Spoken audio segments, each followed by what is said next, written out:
एक बार की बात है। एक गांव में गरीब किसान अपनी पत्नी के साथ रहता था।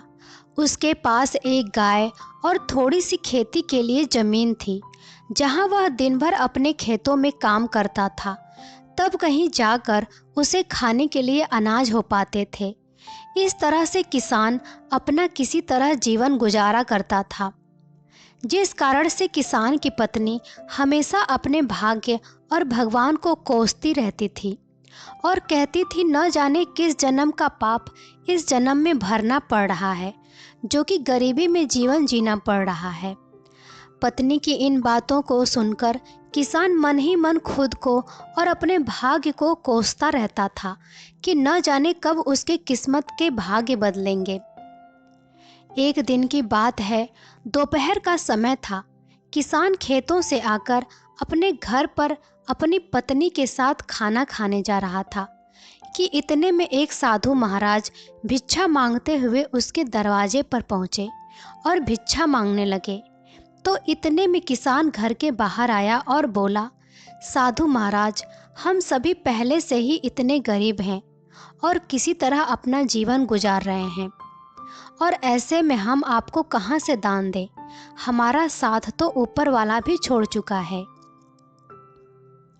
गरीब किसान की बात सुनकर साधु महाराज उसकी स्थिति को समझ चुके थे और बोले, क्या तुम सच में अपने को गरीब मानते हो? ईश्वर पर से तुम्हारा विश्वास उठ गया है? तो साधु की बातों को सुनकर उसने हामी भर दी और किसान बोला, हाँ महाराज, हमारे साथ कुछ ऐसा ही है। अब आप ही चाहो तो आपके आशीर्वाद से शायद हमारी किस्मत बदल जाए। तो किसान की यह बात सुनकर साधु महाराज ने कहा, ठीक है, जैसा हम कहते हैं ठीक वैसे ही करते जाओ। तो गरीब किसान बोला कि क्या करना होगा हमें, जिससे हमारे अच्छे दिन आ जाए और हमारी गरीबी दूर हो जाए। साधु महाराज बोले, ठीक है, आज से वह काम करना पड़ेगा जिससे ईश्वर तुमसे प्रसन्न हो। सबसे पहले अपनी गाय को बेच दो और गाय के बदले मिले पैसों से अनाज खरीद कर ले आओ। साधु की यह बात सुनकर किसान भौचक्का रह गया। उसके पास अपनी खेत की जमीन और एक यही गाय तो सहारा है, इसे भी बेच देगा तो फिर क्या करेगा? साधु उसे समझाते हुए बोले, अगर मेरे बताए हुए रास्ते पर चलने से तुम्हारा कुछ भी नुकसान होता है तो उसकी भरपाई मैं कर दूंगा। अब जो कहता हूँ ठीक वैसा ही करते जाओ। किसान फिर आधे अधूरे मन से डरते डरते अपने गाय को बेच आया और उनसे मिले पैसों से खाने पीने का राशन ले आया। और फिर साधु के कहने पर किसान और उसकी पत्नी ने मिलकर भोजन तैयार किए, जिसके बाद वे राहगीर चलते हुए लोगों को बुलाने लगे और भगवान के प्रसाद के रूप में भोजन करने का आग्रह करने लगे।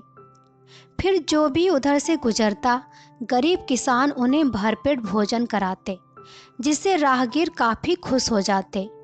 फिर उन्हें इस नेक कार्य के लिए ढेर सारा आशीर्वाद और अपनी इच्छा अनुसार धन भी दे देते, जिससे वे फिर से मिले इन पैसों से लोगों को भोजन कराते।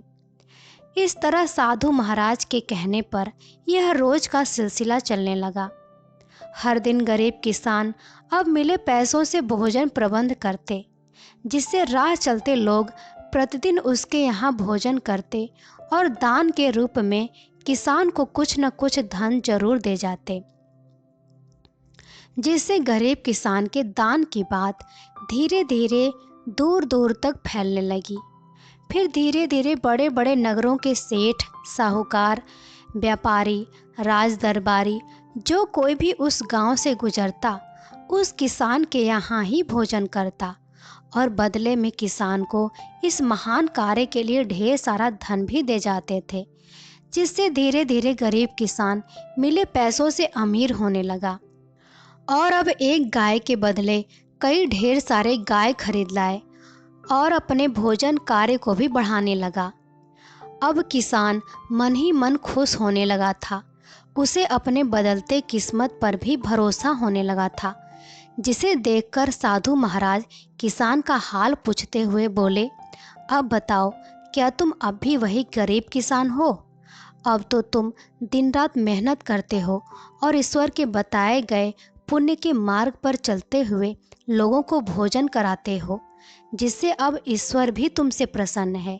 पहले जहाँ खुद के लिए मेहनत करते थे, खुद के लिए ही सोचते थे, लेकिन अब दूसरों की भलाई के बारे में सोचने लगे हो, तो ईश्वर भी अब तुम्हारे इस नेक कार्य में तुम्हारा साथ देते हैं। यानी हम सभी ईश्वर को कोसते तो जरूर हैं, लेकिन ईश्वर के बताए मार्ग पर चल नहीं सकते। ईश्वर से पाने के लिए हर कोई इच्छा तो रखता जरूर है, लेकिन पहले ईश्वर के आशीर्वाद पाने के लिए खुद को वैसा बनाना पड़ता है। यानी हम जैसा करते हैं, हमारे कर्मों के अनुसार ही हमारे भाग्य का निर्धारण होता है। साधु की यह बात को सुनकर किसान को अब समझ में आ गया था, अगर सच में जीवन में अमीर बनना है तो सबसे पहले हमें अपनी सोच बदलनी होगी। अपने लिए तो हर कोई जीता है, यदि हम दूसरों के लिए जीना शुरू करते हैं तो ईश्वर भी हमारी सहायता जरूर करते हैं। इस कहानी से हम सभी को यही शिक्षा मिलती है कि हमें अपने भाग्य और किस्मत के भरोसे रहकर खुद को कोसने के बजाय हमें लोगों के लिए यदि जीना शुरू करते हैं तो निश्चित ही ईश्वर हमारे साथ हमेशा होता है। और ऐसा हम तभी कर सकते हैं जब हम अपनी सोच से बाहर निकलकर दूसरों के लिए जीना शुरू करते हैं। हमारे समाज में ऐसे अनेक महापुरुषों के उदाहरण मिल जाएंगे जो कि इस समाज के लिए जिए, जिस कारण से उन्हें हर कोई जानता है।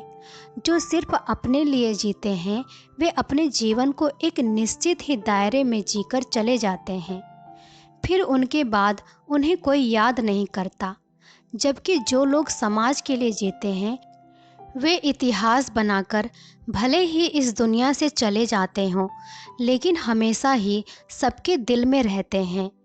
इस तरह यदि हमें भी अपने जीवन में आगे बढ़ना है तो अपनी सोच बदलनी होगी और खुद के बजाय अपने लोगों, अपने देश के बारे में सोचना चाहिए। तभी हम जीवन जीने का सही महत्व जान पाएंगे और दूसरों के लिए उदाहरण बन पाएंगे।